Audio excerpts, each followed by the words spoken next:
ಈಗ ನೀವು ಏನಂದ್ರೆ ವಿಭಿನ್ನ ಕೃಷಿ ಮಾಡ್ತಾ ಇದ್ದೀರಲ್ಲ, ನಿಮ್ಮಲ್ಲಿ ಯಾವ ತರ ಎಲ್ಲ ವೆರೈಟಿಗಳು ನೋಡ್ಬೋದು ಈಗ? ಅಂದ್ರೆ ಈಗ ಕರಿಬೇವು ಕೃಷಿ ಇದೆ ಸರ್. ಅಂದ್ರೆ ಒಂದ್ ಫ್ಲಾಟ್ ಅಲ್ಲಿ ಕರಿಬೇವು ಕೃಷಿ ನೋಡ್ಬೋದು. ಆಮೇಲೆ ಜೇನು ಕೃಷಿ ನೋಡ್ಬೋದು. ಅದಲ್ಲದೆ ಬ್ಯಾಗ್ ಅಲ್ಲಿ ಅಂದ್ರೆ ಎರೆಹುಳ ಬ್ಯಾಗ್ ಅಲ್ಲಿ ಅದರಲ್ಲಿ ಗೊಬ್ಬರ ಮಾಡಿದೀವಿ. ಅದಲ್ಲದೆ ಎರೆಜಲ ನೋಡ್ಬೋದು. ಈಗ ನಾನ್ ಬಳಸ್ತಾ ಇರೋಂತಹ ಗೋನಂದ ಜಲ ನೋಡ್ಬೋದು. ಅದಲ್ಲದೆ ಗುಂಪು ಬಾಳೆ ನೋಡ್ಬೋದು. ಅದಲ್ಲದೆ ಸಮಗ್ರ ಕೃಷಿ ಅಂತಾರಲ್ಲ, ಆ ತರ ಸಮಗ್ರ ಕೃಷಿನೂ ಅಳವಡಿಸ್ಕೊಂಡಿದೀವಿ. ಅದನ್ನು ನೋಡ್ಬೋದು. ಇದನ್ನ ನಾವು ಯಾವುದೇ ಲೇಬರ್ ಸಹಾಯ ಇಲ್ಲದೆ ಆದಷ್ಟು ನಾವೇ ಪ್ರಯತ್ನ ಮಾಡ್ತಾ ಇದೀವಿ.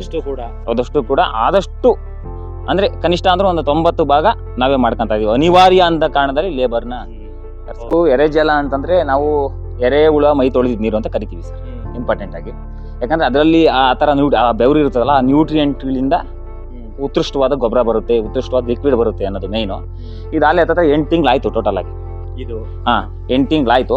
ಈಗ ಫಸ್ಟ್ನೇ ಸ್ಟಾರ್ಟ್ ಮಾಡಿದ್ ನಾನು ಇದೇನೆ, ಇದು ಫಸ್ಟ್ನೇ ಡ್ರಮ್ ಸ್ಟಾರ್ಟ್ ಮಾಡಿ ಅದರಲ್ಲಿ ಬಂದು ರಿಸಲ್ಟ್ ಬಂತು ಅಂತ ಗೊತ್ತಾದ್ಮೇಲೆ ನಾನು 2ನೇದಕ್ಕೆ ಶುರು ಮಾಡಿದೆ. ಆಮೇಲೆ ಅದರಿಂದ 3, ಅದರಿಂದ 4 ಏನೂ ಕಾಣಲ್ಲ. ಈಗ ನೋಡ್ರಿ ಎಲ್ಲರಿಗೂ ಆಶ್ಚರ್ಯ ಆಗತ್ತೆ, ಯಪ್ಪ ಏನೈತಿ ಇದ್ರಲ್ಲಿ ಅಂತ.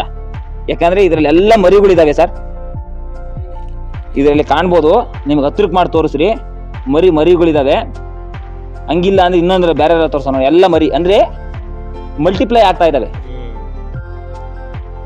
ಇಲ್ಲಿ ತೋರಿಸ್ಬೋದು ನೀವು ನೋಡಿ ಸರ್. ಇಲ್ಲಿ ತೋರಿಸಿ ಸರ್, ಇಲ್ಲಿ ತೋರಿಸಿ ಸರ್, ಪೂರ್ತಿ ಜೂಮ್ ಮಾಡಿ. ಅಯ್ಯೋ ಬಿಟ್ಬಿಡು, ಅಯ್ಯೋ ಯಾಕೋ ತೆಗ್ದೆ ಅಂತ ಈಗ ಅವು. ಇದು ಒಂದ್ ಸ್ವಲ್ಪ ಕತ್ಲಾಗಿರೋದ್ರಿಂದ ಕಾಣದೇ ಇರ್ಬೋದು, ಅದ್ರ ಸಿಕ್ಕಾಪಟ್ಟೆ ಇರ್ತದೆ. ಅಂದ್ರೆ ಇನ್ನೊಂದು ಏನ್ ಗೊತ್ತಾ ಸರ್, ಈಗ ಎರೆಹುಳ ಕಂಡ್ರೇನೆ ಇದ್ರಾಗೆ ಅಂತಲ್ಲ, ಇವು ಕೆಳಗಡೆ ಆಹಾರ ತಿನ್ನಕ್ ಹೋಗಿರ್ತವೆ ಸರ್. ನೈಟ್ ಹೊತ್ತು ಸಿಕ್ಕಾಪಟ್ಟೆ ಇರ್ತವೆ. ಸಿಕ್ಕಾಪಟ್ಟೆ ಅಂದ್ರೆ ಎಷ್ಟು ಅಂತಂದ್ರೆ ಕೈ ಹಾಕಿದ್ರೆ ಸಾಕು ಕೊತ ಅಂತಿರ್ತವೆ ನೋಡ್ರಿ. ಇದೆಲ್ಲ ಇದು ಎರೆಹುಳ ಎಲ್ಲ ಮಲ್ಟಿಪ್ಲೈ ಆಗ್ತಾ ಇದಾವೆ ಸರ್. ಸಣ್ಣ ಎರೆಹುಳ ಕಣ್ಣಿಗೆ ಕಾಣದೇ ಇರ್ಬೋದು, ಸಣ್ಣ ಎರೆಹುಳ. ಇದೆಲ್ಲ ಜೀವಾಮೃತ ನಾನು ಗೋನಂದ ಜಲ ಕೊಡ್ತಿರೋದ್ರಿಂದ ಸಿಕ್ಕಾಪಟ್ಟೆ ಜಾಸ್ತಿ ಆಗ್ತಿದಾವೆ ಸರ್.